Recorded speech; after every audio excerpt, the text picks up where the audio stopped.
নমস্কাৰ। আজি আপোনালোকক মই অসম ৰাজপত্ৰ অৰ্থাৎ আছাম গেজেট কেনেকৈ ডাউনলোড কৰিব পাৰি, যিসমূহ গেজেট অনলাইন পাব্লিছ হৈছে তাকে দেখুৱাবলৈ লৈছোঁ। প্ৰথমে মই আপোনালোকক কম্পিউটাৰ কেনেকৈ ডাউনলোড কৰে তাক দেখুৱাম। তাৰপিছত মই আপোনালোকক এণ্ড্ৰইড ফোনত বা মোবাইল ফোনত কেনেকৈ ডাউনলোড কৰে সেইখিনি দেখুৱাম। আপোনালোকে ভালকৈ ভিডিঅ'টো চাই যাব আৰু কিবা যদি অসুবিধা হয় আপুনি কমেণ্ট কৰিব। গেজেট নটিফিকেশ্যনসমূহ ডাউনলোড কৰিবৰ বাবে আপোনালোকে যিকোনো ৱেব ব্ৰাউজাৰৰ সহায় ল'ব পাৰে আৰু তাত চাৰ্চ কৰিব উইকলি পাব্লিকেশ্যন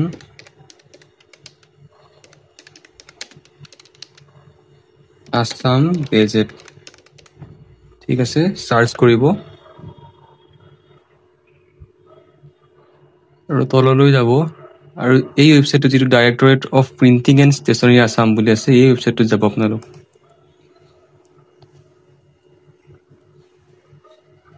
এইসমূহ সকলো পাব্লিছ হোৱা গেজেট।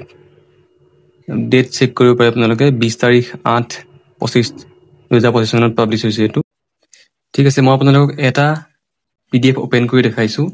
এই মই ৰিচেণ্ট PDFটোকে লৈছোঁ। আপোনালোকে ইয়াত ক্লিক কৰিব। ক্লিক কৰিলে এটা PDF দেখাইছে আপোনালোকক, তাত ক্লিক কৰিব আৰু এইটো আপোনাৰ সম্পূৰ্ণ গেজেটখন এখন। ইয়াত আপুনি চাৰ্চ কৰিবৰ বাবে Ctrl+F মাৰিব। Ctrl+F মাৰিলে ইয়াত আপোনাৰ নাম চাৰ্চ কৰিব পাৰিব। মই এতিয়া আপোনাক দেখাবৰ কাৰণে যিকোনো এটা নাম চাৰ্চ কৰিছোঁ। মই চাৰ্চ কৰিছোঁ অংকুৰ বুলি। ঠিক আছে, এইটো চাওক, আপোনালোকে অংকুৰ নামৰে যিমানখিনি নাম আছে সম্পূৰ্ণ গুচি আহিছে। আপোনালোকে এই পেজটো য'ত আপোনাৰ নামটো আছে সেই পেজটো আৰু পাৰ্ট 9ৰ যিটো ফাৰ্ষ্ট পেজ সেইটো ডাউনলোড কৰিব লাগিব। সেইটো আপোনালোকে পাৰ্ট 9ৰ পেজ, এই পেজটো এইটো পাৰ্ট 9 লিখা আছে নৱম খণ্ড বুলি। আপোনালোকে এই পেজটো আৰু য'ত নাম আছে সেই দুটা পেজ প্ৰিণ্ট কৰিলেই হ'ব। আপুনি সেই দুটা পেজ প্ৰিণ্ট কৰি পেলাই আপোনাৰ যি কামত আপোনাৰ দৰকাৰ হৈছে তাত জমা দিব লাগিব। আধাৰ কাৰ্ডৰ নাম শুধৰাৰ বাবে আধাৰ কাৰ্ড অফিচত জমা দিব লাগিব, নাইবা পান কাৰ্ড, আপোনাৰ যিকোনো কামত জমা দিব পাৰিব। জাষ্ট আপুনি দুটা পেজ প্ৰিণ্ট কৰিলেই হ'ব। ফাৰ্ষ্ট পেজ পাৰ্ট 9 পেজটো, য'ত আপোনাৰ ফটো, ইয়াত ফটো দিব পাৰিব। আপোনাৰ ইয়াত ফটো দি পেলাই এটেচ কৰিব লাগে ইয়াত, আৰু আপোনাৰ য'ত নাম থকা পেজ সেই দুটা পেজ প্ৰিণ্ট কৰিলেই হ'ব আপুনি। আৰু এটা কথা মন কৰিবলগীয়া যে অনলাইন পাব্লিছ আৰু অফলাইন পাব্লিছৰ মাজত কিছু সময়ৰ ডিফাৰেঞ্চ আছে। যদি আপুনি মাহৰ 1 তাৰিখে এপ্লাই কৰিছে, তেতিয়া অফলাইনত আপুনি 15 বা 20 দিনৰ ভিতৰত পাব, আৰু অনলাইনত পাব্লিছ হ'বৰ কাৰণে আপোনাৰ অফলাইন পাব্লিছৰ পৰা 2 সপ্তাহ সময় লাগে।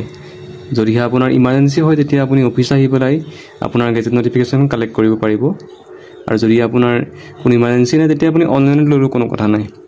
যদি আপুনি সেই মাহৰ 1 তাৰিখে এপ্লাই কৰিছে, তেতিয়া আপুনি সেই মাহৰ 15 বা 20 তাৰিখৰ ভিতৰৰ যিখিনি গেজেট পাব্লিছ হৈছে সেইখিনি চাব লাগিব। পাব্লিছ হোৱা গেজেটসমূহ অনলাইনত ডাউনলোড কৰিবৰ বাবে আপোনালোকে পোনপ্ৰথমে গুগলত চাৰ্চ কৰিব উইকলি আছাম গেজেট বুলি।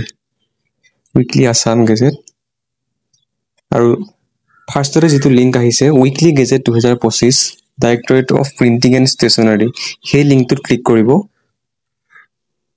ইয়াত আপোনালোকে দেখিবলৈ পাইছে যিসমূহ গেজেট অনলাইনত পাব্লিছ হৈছে সেইসমূহৰ লিংক তলত আহিছে। তাত আপোনালোকৰ এপ্লাই ডেট অনুসৰি 15-20 দিনৰ অন্তত পাব্লিছ হোৱা গেজেটসমূহ চেক কৰিব। যেতিয়া গেজেট এপ্লাই কৰা হয় তেতিয়া আপোনাৰ চালান কাটিবলগীয়া হয় 240 টকাৰ। সেই চালানটোত আপোনাৰ এপ্লাই ডেটটো লিখা থাকে। সেই এপ্লাই ডেটৰ পৰা আপুনি 15-20 দিনৰ পিছত যিখন গেজেট পাব্লিছ হৈছে সেই গেজেটত আপোনাৰ নামটো বিচাৰিব লাগিব। মই আপোনাক যিকোনো এটা ফাইল অ'পেন কৰি দেখাইছোঁ। মই 13 তাৰিখৰটোকে অ'পেন কৰিছোঁ। ইয়াত আপুনি PDFটোত ক্লিক কৰিব। PDF দিয়া আছে ইয়াত। এইখন হৈছে সম্পূৰ্ণ গেজেট। ইয়াত আপোনালোকে ফাৰ্ষ্ট পেজ হিচাপে পাৰ্ট 9ৰ যিটো আপোনাৰ পেজ সেইটো ডাউনলোড কৰিব লাগিব। এই পেজটো আপোনালোকে প্ৰিণ্ট কৰিব লাগিব। এইটো পেজ আৰু য'ত নামটো আছে সেইটো পেজ।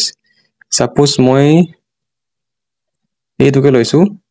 এইখন চাওক, আপোনালোকে ইয়াত লিখা আছে লখিমপুৰ দি 23rd of July 2025 ঠিক আছে আৰু এইখন গেজেট পাব্লিছ হৈছে আগষ্ট 13 তাৰিখ গতিকে আপুনি 15-20 দিনৰ অন্তত চেক কৰিব লাগিব আৰু আপোনাৰ য'ত নাম থকা পেজ সেই পেজটো আৰু পাৰ্ট 9 ৰ যিটো পেজ সেই দুটা পেজ প্ৰিণ্ট কৰিলেই হ'ব